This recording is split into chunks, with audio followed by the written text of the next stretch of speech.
আশা করছি তোমরা সবাই ভীষণ ভালো আছো। আজকে আমি একটা রাইস সেরেমনি স্পেশাল বাচ্চার মায়েরা কীরকমভাবে সাজতে পারো সেটারই একটা লুক ক্রিয়েট করে দেখিয়েছি। সাথে আছে নতুন কিছু প্রোডাক্ট আর স্টেপ বাই স্টেপ কীভাবে তোমরা মেকআপ করবে সেই প্রসেস আজকে আমি তোমাদেরকে দেখিয়েছি এবং ডিটেলসেও সেটা ডিসকাস করে দিয়েছি। এরকম সিম্পল আর সোবার একটা লুক পেতে হলে ফুল ভিডিওটা কিন্তু তোমাদের দেখতে হবে, স্কিপ করলে কিন্তু চলবে না, আদারওয়াইজ তোমরা বুঝতে পারবে না। ভিডিওটা যদি ভালো লেগে থাকে তাহলে অবশ্যই চ্যানেলটাকে তোমরা সাবস্ক্রাইব করে নিও, পাশে থেকে বেল আইকনটিকে প্রেস করে দিও যাতে নতুন ভিডিওগুলো আসার সাথে সাথে তোমরা দেখতে পারো। তো চলো বন্ধুরা, বেশি দেরি না করে আজকে ভিডিওটা তাহলে শুরু করা যাক। সবার ফার্স্টে ইউজ করে নিচ্ছি একটা ময়শ্চারাইজার, এটা পন্ডসের একটা ময়শ্চারাইজার। দেন আমি ইউজ করছি একটা প্রাইমার, এটা হচ্ছে সুইস বিউটির। এটা হচ্ছে সুইস বিউটির real makeup base highlighter primer. এটা ইউজ করার পরে কিন্তু মুখে খুব ভালো একটা গ্লো করবে। আর যেহেতু এটা রাইস সেরেমনি স্পেশাল একটা মেকআপ, তো মুখটাকে একটু গ্লো রাখার চেষ্টা করব আমি। রাতের মেকআপটা একটু গ্লোই কিন্তু ভালো লাগে দেখতে। এখন আমি একটা কালার কারেক্টার ইউজ করে নেব। অরেঞ্জ কালার কারেক্টার আমি ইউজ করছি না, শুধুমাত্র যে জায়গাগুলোতে পিগমেন্টেশন রয়েছে একটা ব্রাউন কালারের শেড আমি অ্যাপ্লাই করে নেব।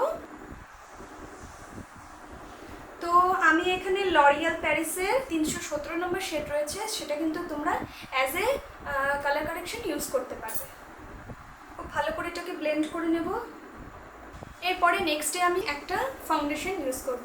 ফাউন্ডেশন কিন্তু তোমরা তোমাদের কার কী টাইপের স্কিন বুঝে তারপরে তোমরা ইউজ করবে। আর যদি বুঝতে না পারো একান্তই সেটার উপরে কিন্তু আমার চ্যানেলে একটা ভিডিও দেওয়া রয়েছে, তোমরা কিন্তু সেই ভিডিওগুলো দেখলে আমার মনে হয় তোমাদের অনেকটা হেল্প হবে। মেকআপটাকে যদি একটুখানি তোমরা গ্লো রাখতে চাইছো, মানে যেহেতু রাতের বেলার makeup, rice ceremony special makeup, আর বাচ্চার মা মানে তাকে তো একটু খুব ভালো করেই সাজতে হবে, তো সেই ক্ষেত্রে কিন্তু তোমরা ডিউই বা এই টাইপের ইলুমিনেটিং যে ফাউন্ডেশনগুলো রয়েছে তোমরা কিন্তু সেটা ইউজ করতে পারো। তো ফাউন্ডেশনের পরে এখন আমি হাইলাইটিং জোনগুলোতে হাইলাইট করে নেব লরিয়াল প্যারিসেরই আরেকটা শেড, যেটা হচ্ছে 312 নম্বর শেড।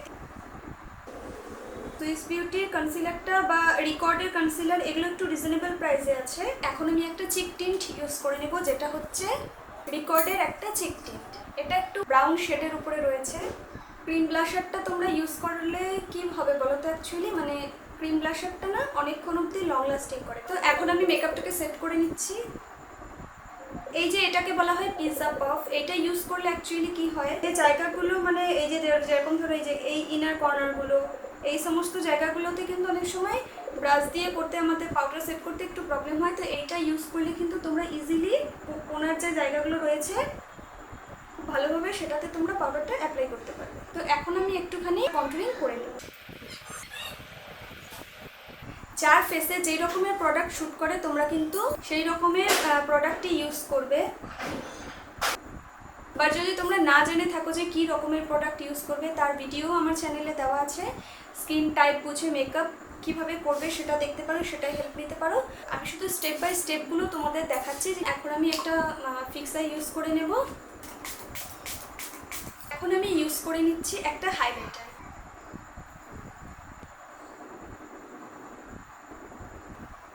সব সময় আগে কনসিলার ইউজ করে, একটা লাইট কালারের কনসিলার ইউজ করে দেন তোমরা যে কোনো কালার ইউজ করবে, দেখবে কালারটা খুবই প্রমিনেন্ট হবে, খুব ভালো মতো বসবে। লাইনের ওপরে কিন্তু আমি একটা ট্রানজিশন কালার অ্যাপ্লাই করে নিচ্ছি, যেটা হচ্ছে একটা ব্রাউন কালার।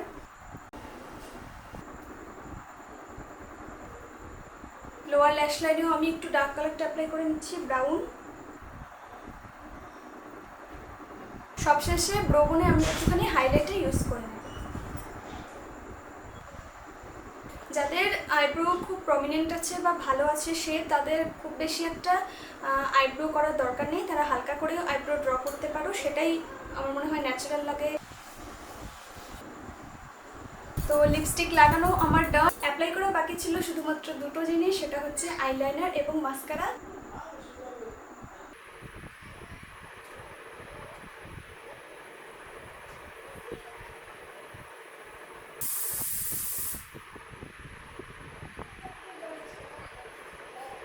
তো একটুখানি জেল লাইনার লাগিয়ে আমি সেটাকে একটু স্মাচ করে নিয়েছি।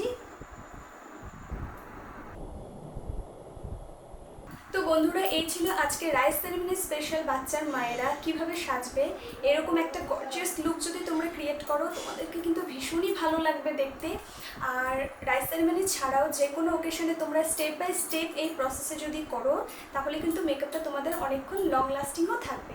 তোমাদের কেমন লাগলো তোমরা অবশ্যই জানিও। তো বন্ধুরা, আজকের জন্য এতটুকুই। দেখা হচ্ছে নেক্সট আরেকটা ভিডিও।